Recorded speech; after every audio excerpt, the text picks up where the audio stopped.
नमस्कार मंडळी मी गणेश ठाकरे रोखोक या चॅनलवरती आपलं सहर्ष स्वागत आहे। मंडळी, महानगरपालिकेच्या निवडणुका याचा प्रचार थांबलेला आहे, परंतु रणधुमाळ ही थांबलेली नाही। जे काही कार्य असेल ते थांबलं नाही।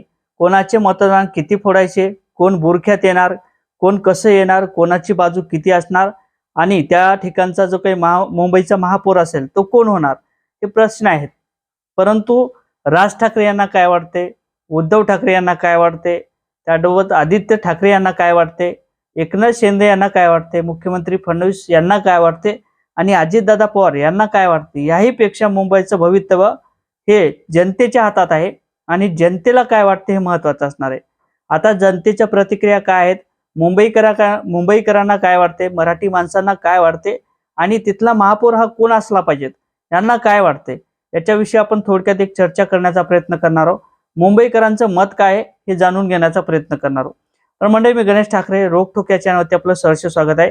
तुम्ही चॅनलवर नवीन असाल तर यासाठी एक सबस्क्राईबचं काळं किंवा तांबडं बटन दिसेल, त्याच्यावरती क्लिक करा आणि जरी हा व्हिडिओ मोठा झाला तरी हा व्हिडिओ शेवटपर्यंत बघायला सुद्धा विसरू नका। मंडळी, ज्या अर्थी हिंदुत्ववाद असेल, हिंदी भाषा असेल, मुंबईत शक्ती असेल आणि प्रत्येकाची दादागिरी असेल, अशा पद्धतीचं दृश्य मुंबईतलं दिसत आहे। परंतु मराठी माणसाचं मधलं त्या ठिकाणचं मत काय हे जाणून घेणं महत्त्वाचं असणार आहे। आता राज ठाकरे असतील, उद्धव ठाकरे असतील, एकनाथभाई शिंदे असतील आणि त्याचबरोबर मुख्यमंत्री फडणवीस असतील, यांना मुंबईतला महापौर कोण पाहिजेत हे त्यांचं ते ठरवतील। परंतु मुंबईतला महापौर जर जनतेला विचारलं तर त्या ठिकाणचं मत आहे मराठी माणूस हा त्या ठिकाणचा असला पाहिजेत। मग तुम्ही मुंबईकरांसाठी काय केलं असाही प्रश्न आहे। भाजपवाले म्हणतील की आम्ही हिंदुत्ववाद हिंदुत्ववाद हिंदुत्ववाद, मग आता तो हिंदुत्ववाद कुठे गेलेला आहे असाही प्रश्न विचारला जातो।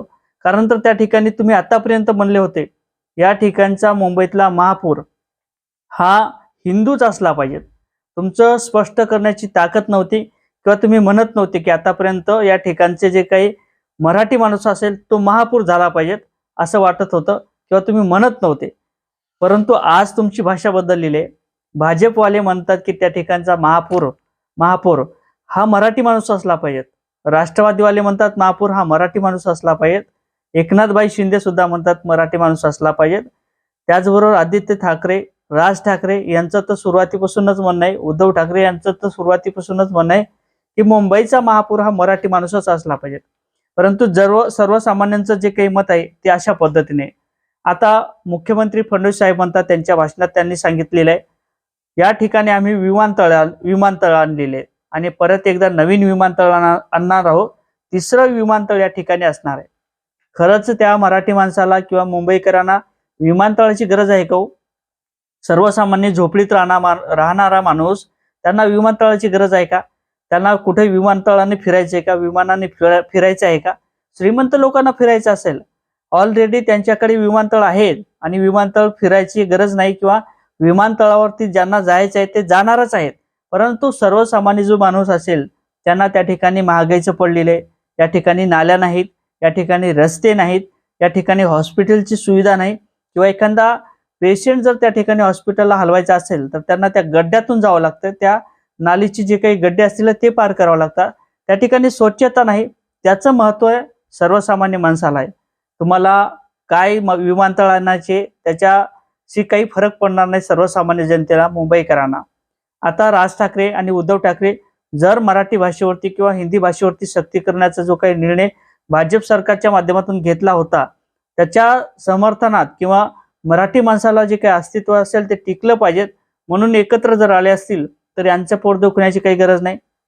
मराठी माणसाला सुद्धा तेच पाहिजे ते।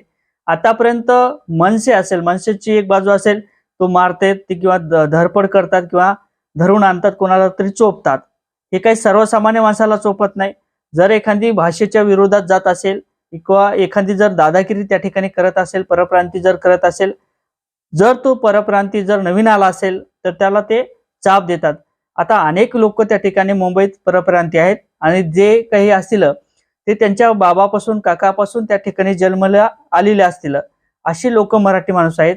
म्हणून हिंदुत्ववाद आणि हिंदी भाषेची सक्ती या मुंबईत होऊ देणार नाही, अशा पद्धतीचं राज ठाकरे यांचं म्हणणं आहे। राज ठाकरे जर त्या ठिकाणी एखादा अपघात झालेला असेल किंवा सर्वसामान्यांचे प्रश्न असतील त्या ठिकाणी धावून जाण्याचं काम जर करत असतील तर राज ठाकरे करतात, उद्धव ठाकरे करतात। आता हिंदुत्ववाद हा बाजूला ठेवा, बुरखावाद हा तुम्ही बाजूला ठेवा आणि त्या ठिकाणी सर्वसामान्य जे काही प्रश्न असतील ते मार्गी लावण्याचं काम करा. महापौर भाजपचा जरी असेल त्या ठिकाणचा महापौर हा मराठी माणूस असला पाहिजे असं मुंबईकरांचं म्हणणं आहे. मग भाजपचा असो, शिवसेनेचा असो, राष्ट्रवादीचा असो, कोणाचाही असो, राज ठाकरेचा असो, तिथला महापौर हा मराठी माणूस असला पाहिजे आणि तो काम करणारा असला पाहिजे, सर्वसामान्यांचे प्रश्न सोडवणारा असला पाहिजे असं सर्वसामान्य लोकांचं मत आहे. तुम्हाला मुंबईमध्ये काय आणायचंय, विमानतळ करायचे का, मेट्रो करायचे का, हे फारसं फरक पडणारा नाही. सर्वसामान्यांचे प्रश्न सोडवले गेले पाहिजेत हे महत्वाचं असणार आहे आणि मराठी माणूस हा त्या ठिकाणचा महापौर हा मराठी माणूसच असला पाहिजे अशी सुद्धा भावना व्यक्त करताना दिसत आहे. या संदर्भात नेमकं तुम्हाला काय वाटते कमेंट करायला विसरू नका. व्हिडिओ आवडला तर लाईक आणि शेअर करायला सुद्धा विसरू नका. जय शिवराय.